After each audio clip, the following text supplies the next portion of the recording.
Imagine a king. I mean, a man who owns everything the eye can see. He's standing over a beggar who is just lying face down in the dirt. It's a scene of just absolute contrast, the silk robes of this monarch versus the dust of a divane, a madman. The king looks down, probably with a bit of patronizing curiosity, and asks what kind of empty dreams could possibly be rattling around inside the man's skull. He's expecting some nonsensical answer, something to laugh at before riding on. But then, the man in the dirt looks up, and he doesn't see a king. He sees an equal. He looks the monarch right in the eye and says something that brings the entire royal procession to a grinding halt. He points out that despite the palace, the guards, all the vast borders, their portion of the world is identical. And he uses very specific measurement, 3 cubits, just enough earth to bury a body. He then notes that the king eats 2 loaves of bread a day to stay alive, just as he does. The vast kingdom. It doesn't make the king's stomach any larger, nor does it make his skull any more gold than the beggar's. And the atmosphere just it shifts instantly. But the madman doesn't stop there. He leans in and delivers a line that feels less like an insult and more like a terrifying diagnosis. He tells the king that the power he is so proud of, that heavy water skin he carries on his back, it isn't filled with water at all. It's filled with fire. And the more he accumulates, the hotter that fire will burn him tomorrow. That moment of realization, where the man on the throne suddenly feels the weight of his crown as a burden rather than privilege. It's just haunting. It's a realization that owning something might actually mean being owned by it. And it forces a question that we, in our modern state of, hyperconsumption and striving, rarely want to ask ourselves. Are we collecting assets, or are we just gathering fuel for a fire we'll eventually have to walk through? That Central Asian parable, Usashen, or 3 cubits, is such a stunning way to open our deep dive today because it just immediately strips away all the illusions of status. The core insight is, it's timeless. The very things you accumulate, power, wealth, influence, they can become this self-consuming burden rather than the protection or source of joy they were supposed to be. Exactly. So our mission here is to really extract the shared wisdom across these Eastern traditions, from Sufism and Taoism to, even contemporary social critiques, that offer a real, enduring antidote to this relentless, often anxiety-inducing pursuit of external validation. We're looking for the practical guide. Yes, we're looking for how to put down that heavy water skin before the fire burns you out. Okay, let's really unpack this confrontation, because the divane, the beggar, he's acting as a philosophical mirror. Yeah. He isn't fighting the king with swords or armies. He's defeating the king's entire worldview with 2 simple facts of nature. And what's so fascinating is how profoundly reductive he is. In a brilliant way, he doesn't engage with the complex political identity of the monarch at all. Right, he just sidesteps it completely. He bypasses the entire social and political hierarchy by invoking these absolute universal truths: equality and necessity, and equality and death. And this is really the cornerstone of the deep wisdom you find across so many classical Asian narratives. Let's start with that first one, the equality and necessity. The king eats 2 loaves of bread a day, just like the beggar. I mean, this is a brilliant piece of philosophical combat. It is. The king can command 1,000 harvests, but his biological capacity for consumption is physically limited. His vast kingdom is fundamentally irrelevant to his caloric intake. And the king, by definition, has structured his entire life and his entire kingdom around denying that simple physical limitation. He's living in a fantasy. He is. He pursues infinite accumulation while being trapped inside a finite body. The beggar's point is that all the external trappings of power are just decorations. They're draped over a biological machine that functions identically to every other human being's. He can't eat more, sleep less, or avoid disease just because he's a king. Exactly. And that shatters the ego-driven belief that status somehow confers biological superiority. But why is that denial so pervasive? Yeah. Especially among people in power. I mean, the king knows he'll die, yet he organizes his entire life as if he won't. Well, it's a psychological defense mechanism, really. The maintenance of power requires the belief that you are exceptional, and this is the critical part, indispensable. Right, that the kingdom can't go on without you. Precisely. If you acknowledge your fundamental equality with the beggar, that you're both subject to the same decay, the entire edifice of your power structure suddenly feels fragile, temporary, and maybe even meaningless. The king is addicted to the illusion of control that his wealth and authority provide. And that illusion is finally just demolished when the divane invokes the great equalizer, mortality. It's symbolized by the 3 cubits of earth. That specific measurement, 3 cubits, is so potent because it's incredibly precise, yet so insignificant. It's nothing. It's the absolute minimum required to house the physical body after death. The king's entire purpose in life has been to acquire and defend boundaries that stretch thousands of miles. Yet, his final equal portion of the world is just 3 cubits. It demonstrates the complete futility of accumulation when you measure it against the absolute finality of death. It reminds me of that other profound anecdote, another one of these classical Asian tropes, of the high-ranking administrator. He was a man who believed his administrative authority made him fundamentally different. He lived entirely within that illusion of exceptionalism. Oh, yeah. And he encounters a so-called wise madman outside the city gates who is just digging a hole. That type of figure, whether it's the Devane or the Kwong, is always deployed to expose the vanity of human endeavor. What did the madman say when the official, presumably in his rich robes, asked what he was doing? The official asked, why are you digging so intently? And the madman replied, I am searching for the bones of the previous king. I need your help, great official, because I cannot tell them apart from the bones of the previous beggar. Since you are so high-ranking and so wise, surely you can see the difference in the dirt. Oof. That kind of philosophical mirror is just brutal in its efficiency. It reduces all the pomp of administrative life, the titles, the decrees, the immense portfolio. It reduces it all to dust. It reinforces that idea that beneath all the external layers of power, their skulls aren't fundamentally any different. The power they accumulated didn't make them physically superior or exempt them from the natural decay of the body. Not one bit. Which brings us to the climactic diagnosis in the parable, the inherent burden of power itself. The beggar tells the king his heavy water skin, which he thinks contains life-giving protection, is actually filled with fire. This is the paradox of possession. This is the true burden of the king's water skin. Power, wealth, fame, they are pursued because they're promised to be cooling and protective. They promise status and security. Like water in the desert. Exactly. But the beggar, from his vantage point of total detachment, he sees the real cost. The act of maintaining that power, the endless anxiety of losing it, the moral compromises required for accumulation, and the sheer administrative weight.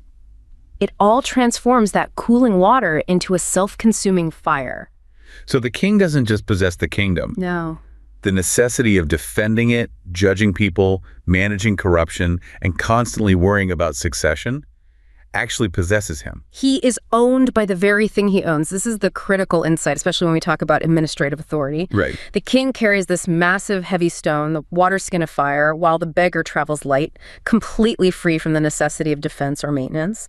The king becomes entirely defined by the effort it takes just to carry his burden. And you see this play out constantly in politics and corporate life today. The vast portfolio, the coveted title, the administrative seal, it's not a source of lightness. Not at all. It requires constant energy drain, security details, political maneuvering, administrative complexity.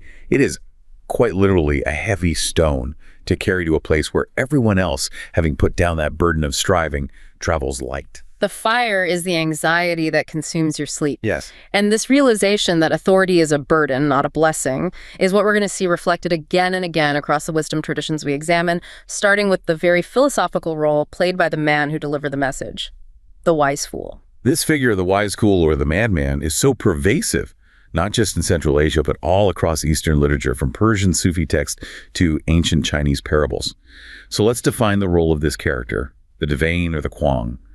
What makes them a philosophical mirror rather than just, a simple comic relief character? The wise fool is a necessary literary paradox. They are the truth teller who holds this profound, simple wisdom that the educated, ambitious elite often miss because their vision is clouded by self-interest and striving. They're socially recognized as mad, simple, or irrelevant. Yet they possess a fierce clarity. They embody the wisdom of the fool. And they often have this wild abandon, this certain disregard for social conventions. That's what grants them their power. That freedom is everything. They are completely outside the system of striving. Because they aren't expected to grasp social conventions or adhere to the political decorum that binds, say, the king or the official, they are granted this relative freedom of speech. Even against the most powerful person in the realm. Yes. It's like the license of the court jester. He can speak the brutal truth to the king without fear of immediate execution, precisely because his words are socially categorized as harmless nonsense. Exactly. Their marginalized position grants them absolute clarity and honesty. The elite knowledge, the king's vast political learning, that often obscures the essential, unvarnished truth through its own complexity and self-serving nature. The fool just states the obvious. He just states the obvious facts of biology and mortality that the king has trained himself his entire life to ignore. Let's look at how this trope translates into a more modern context, specifically connecting the burden of political ambition to this ancient wisdom in Southeast Asia. This is where we see the concept of power as a water skin of fire really resonate deeply. Right. In cultures like Malaysia and Indonesia, the resonance of Sufi detachment and these classical parables offers a kind of spiritual antidote to modern materialism and the relentless pursuit of temporary political power. You can see it in the anecdote of the rising political figure. He was caught up in the stress of his upcoming election, living for the hustle, believing his growing influence, his heavy, ornate water skin, was his ultimate protection and sign of worth. He's the modern king. He's exchanged his silk robes for tailored suits, but he's carrying the exact same anxiety. He is. And he encounters a man near a quiet Sufi shrine, a man known locally simply as the Fool of the Batik. The official, who is desperate for affirmation, starts complaining about the relentless stress, the backstabbing, the lack of time for his family. The fire is already burning him. It is, but he interprets it as necessary heat for success. And the fool diagnoses him immediately, recognizing this familiar pattern of self-inflicted burden. The fool just laughs and points out the fundamental error. He says, "You carry that water skin so proudly, but have you noticed the sun is high? In this heat, the water inside doesn't stay cool. It becomes a weight that eventually turns into fire. You aren't being refreshed by influence. You're being burned by what you think you own." That is the perfect fusion of the parable and modern political life. The heat of ambition and the stress of maintaining that temporary political status. It transforms his supposed protection, his influence, into a self-consuming fire. And the setting, near a Sufi shrine, that's critical here. This anecdote highlights how Sufi detachment, or Zuhd, acts as a spiritual antidote to the frantic pursuit of temporary political power. Because political power is, by definition, transient. It's fleeting. It requires constant effort to acquire and defend. And if your internal self-worth is tied to its maintenance, you are guaranteeing chronic anxiety for yourself. So this wisdom isn't about rejecting the world entirely. It's about changing your internal relationship with the accumulation of worldly status and power. Yes. It's about recognizing that the accumulation in itself is the disease. Absolutely. The goal is a kind of spiritual hygiene. If you allow ambition and status to define your inner self, you lose your peace. The wise fool, by definition, has already detached from the need for external validation, which is why he can see the fire that the ambitious official cannot. The goal is to keep the water skin of temporary power out of your soul. So if the wise fool diagnoses the problem for the king and the official, that external accumulation turns into internal fire, the next logical step for us is to look at the traditions that offer the prescriptive solution. How exactly do we put down that burden? We turn now to the spiritual antidote, and we can start with the Sufi path, which directly addresses the materialism we've been discussing. But we need to be clear about the problem. Modern materialism is a pervasive, yet often unrecognized deception. It's a worldview that prioritizes the physical, the tangible aspects of existence. Wealth, status, possessions, at the expense of inner peace, spiritual values, and clarity.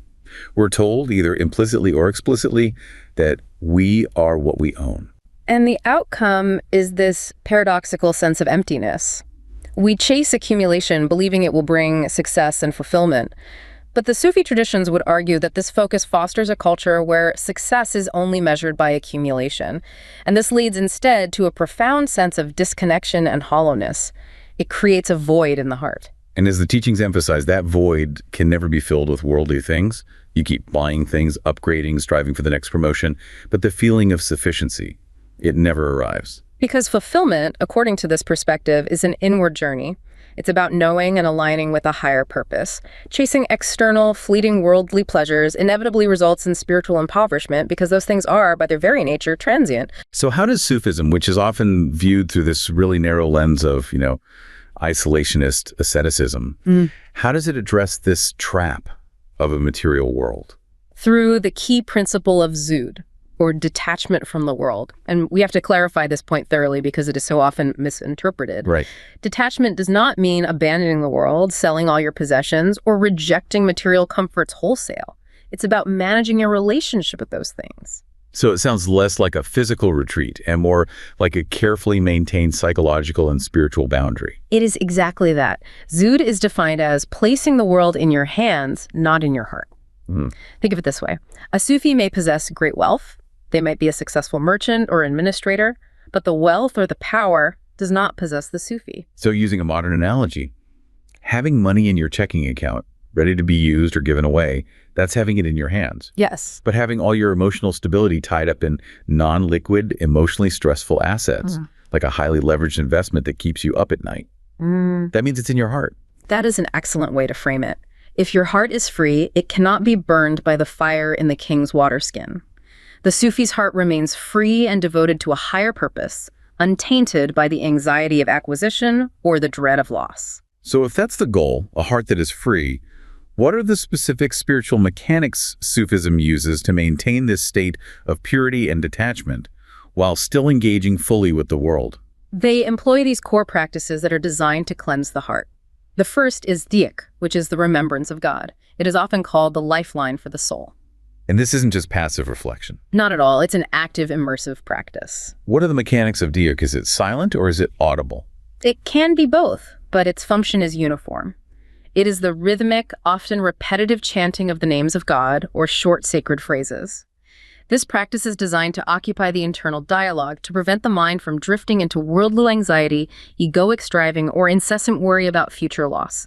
It ensures the heart is constantly calibrated toward the divine presence, providing an internal anchor against external chaos. So it's an internal calibration device. It's actively ensuring the heart doesn't drift entirely toward those external metrics, which often means status and wealth. Precisely. The second practice is Muraqaba, which is a form of deep meditation or self-observation. Where Dhikr provides the anchor, Muraqaba provides the clarity. How does Muraqaba function differently from, say, standard Western meditation? Are they just synonyms? It centers on observation without engagement. In Muraqaba, the practitioner learns to observe the flow of thoughts, emotions, and desires, especially material cravings and anxieties, as external phenomena. You watch them without identifying with them or being carried away by them. This process purifies the heart by disassociating the true self from the fleeting attachments of the world. It's about creating distance between you and the fire and the water skin. That builds that inner fortress we were talking about earlier. You see the desires come, but you realize they are just transient clouds passing by, not absolute commands you have to act on. Exactly. And the third essential practice is Sadaqa, or charity. This is the practical, physical countermeasure to the gravitational pull of greed and selfishness. It acts as an intentional release valve for the desire to hoard. It teaches a profound lesson, that true wealth is measured by what is given away for a higher purpose, not what is hoarded and kept. Giving generously is considered a shield against the corrosive effects of materialism. It constantly reminds the individual that their resources are transient and meant to be shared, thus preventing the heart from becoming enslaved by them. This all speaks to a fundamental search for balance, which seems so essential for anyone trying to navigate modern life without the stress of constant striving. And that's the key. The Sufi path advocates a balanced life. You are taught to enjoy the blessings and bounties of this world, its beauty, its comfort, its opportunities, but always with moderation and mindfulness. The danger lies not in possession itself, but in the transformation of possession into obsession. The constant engagement with these spiritual practices ensures that even as you acquire resources or engage in the world, your heart remains connected to a permanent, non-material source of contentment. This provides a kind of spiritual immunity to the king's burden. That focus on balance and the release of striving creates a perfect bridge to another ancient tradition that offers an alternative to the material fire, Taoism, specifically the concept of Wu Wei. If the Sufi answer is about the state of the heart, the Taoist approach seems to be about the action we take, or rather, the action we don't take. That is a very astute observation. When we compare the paths to happiness, we see this dramatic divergence between the modern system of hyper-consumerism and the Taoist philosophy of Wu Wei, which is often translated as effortless action or non-doing. Let's break down the mechanics of the problem first. Modern consumerism is fundamentally an outward pursuit. It's entirely driven by ego-driven desires. Your entire life becomes structured around external validation and the acquisition of material things. Success is measured by your accumulated portfolio, your title, your status symbols. This creates a fragmented self because your worth is constantly tied to external, fragile, and temporary metrics. And the paradox is that the system promises fulfillment, but according to our sources, it results in a paradoxical state of chronic anxiety and dissatisfaction. Is the fire in the water skin just manifested in global economics? In sharp contrast, Taoist Wu Wei is focused on inward alignment. The goal is harmony with the Tao, the natural, underlying, spontaneous force of the universe.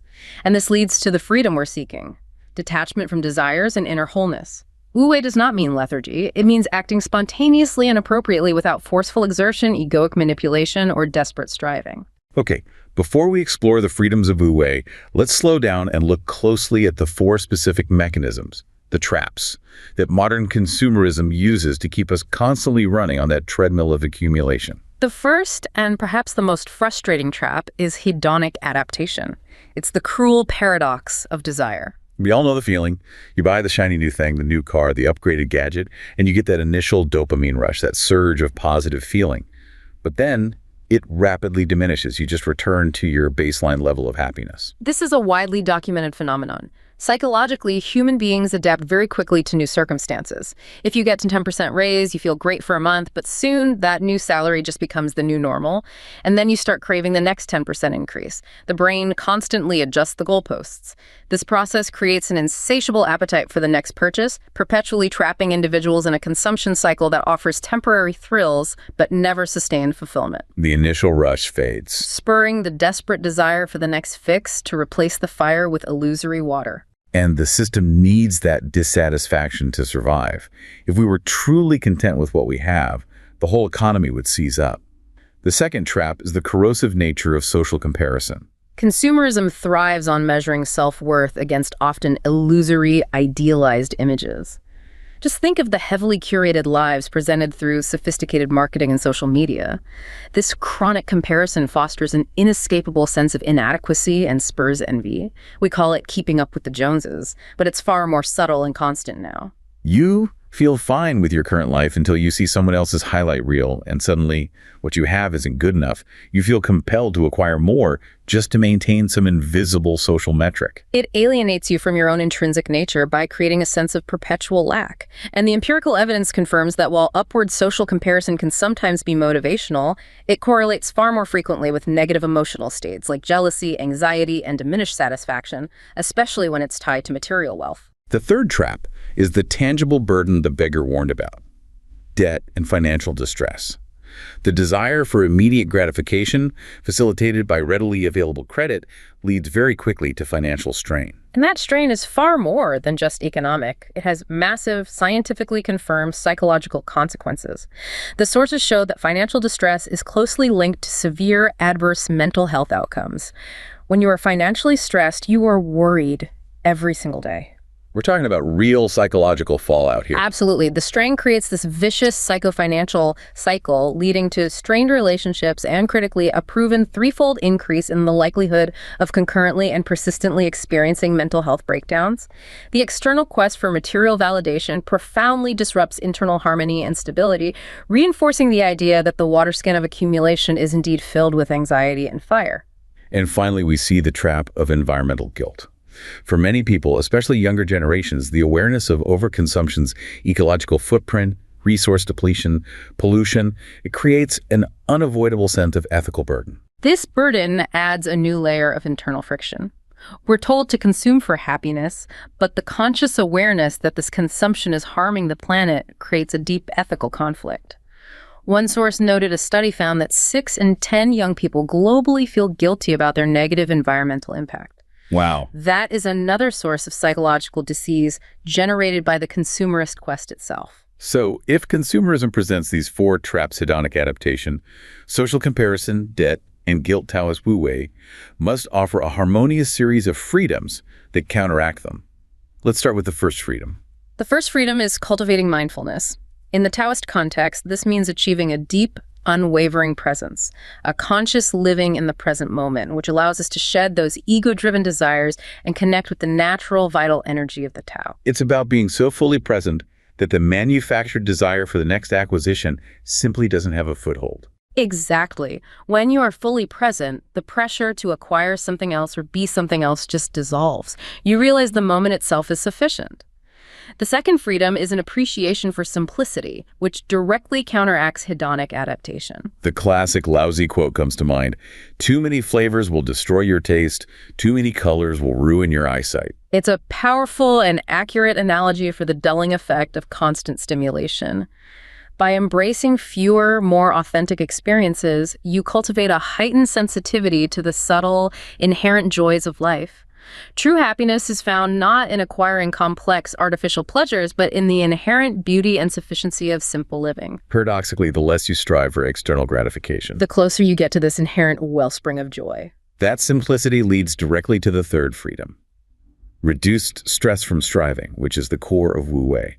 But I have to ask, in the modern, hyper-competitive marketplace, does Wu Wei actually work? Wouldn't a truly passive leader just be crushed by those still striving? That's the common misconception. Wu Wei is not passivity. It's effortless action. A dynamic, intelligent alignment with the universe's natural rhythm. Think of a boat sailing. It doesn't fight the wind by rowing harder. It adjusts the sail to utilize the natural flow. When we cease the relentless, forceful exertion, the egoic manipulation, the energy wasted on chronic stress is free to flow naturally. So it's about efficiency and sustainability. You achieve more with less energy because you aren't working against the grain. True progress arises not from frantic effort, but from spontaneous alignment with the natural course of events. This mitigates chronic stress because you are no longer forcing outcomes, you are facilitating them. This is a radical departure from the hustle culture that dominates modern work. And finally, the ultimate freedom: authentic self-connection. When the external noise and the comparison game finally subside, self-acceptance emerges. The true self is inherently whole and complete. It needs no external adornments or possessions for validation. You realize that you are already good enough, Yeah. liberating you from the exhausting pursuit of artificially stimulated desires fueled by social comparison. And that realization is the bedrock of genuine, sustainable happiness. This effortless integration with the Tao protects the self from the fire of external striving by confirming that the water you need is already within you. This philosophical wisdom of detachment, whether it's Sufi or Taoist, finds a surprisingly clear modern echo in highly pressurized, hyper-competitive Asian economies. We started with the king and the divane discussing the burden of accumulation. Now, let's look at the psychological debt that comes due for the modern hyperachiever. This is the high-pressure trap in action. Consider cities synonymous with brutal competition, like Shenzhen, which is defined by the 996 work culture 9 a.m. to 9 p.m., 6 days a week.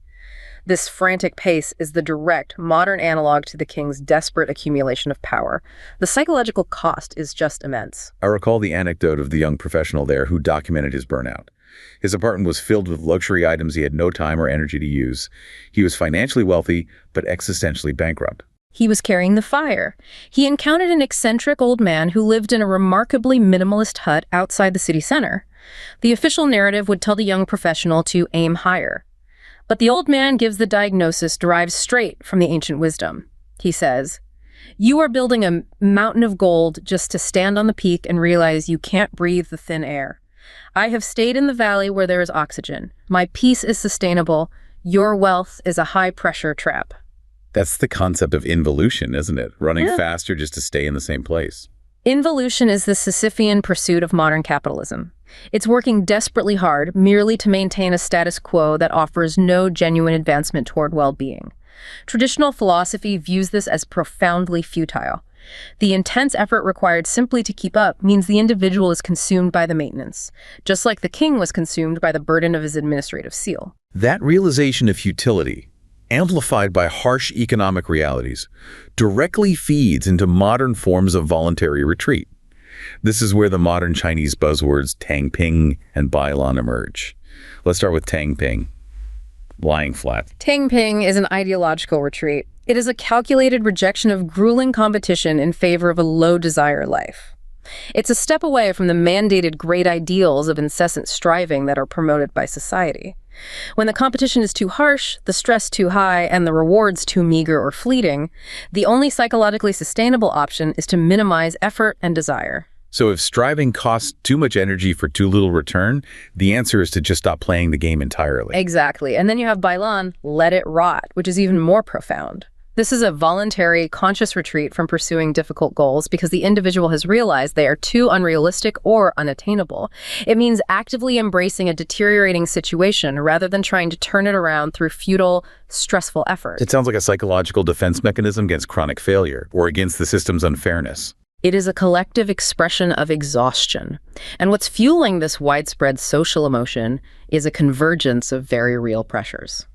Shrinking economic opportunities, mounting uncertainties, and the feeling that the official narrative of incessant striving is simply unrealistic. I mean, the hard data is there. It is. Youth joblessness in that key demographic is extremely high, exceeding 18%.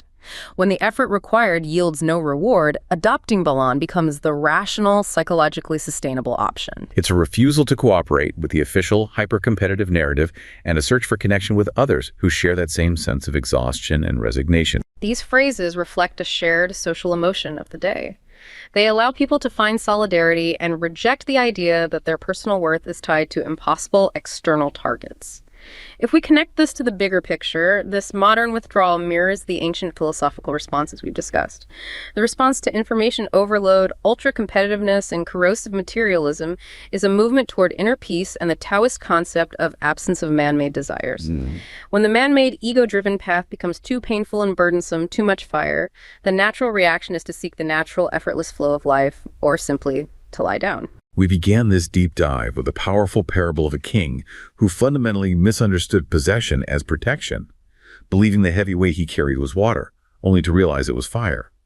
We then traced this diagnosis through the mirror of the wise fool, found a spiritual antidote in Sufi detachment, explored a comprehensive philosophical alternative in Taoist Wu Wei, and watched these concepts reappear in the modern pragmatic resistance movements of Tangping and Bailan. Ultimately, every tradition brought us to the same enduring realization. External accumulation is frequently self-limiting and inherently burdensome. The central enduring wisdom from these diverse traditions, Sufi Zuhd and Taoist Wu Wei, is not about promoting passive poverty or withdrawing from society. It is about the proactive protection of the internal self. These are practical frameworks for navigating chaos with clarity. By placing the world in your hands, not in your heart, you are shielding yourself from the self-inflicted fire of unnecessary ego-driven striving. This detachment cultivates a truly sustainable sense of peace, clarity, and existential sufficiency, allowing you to operate effectively in the world without being consumed by it.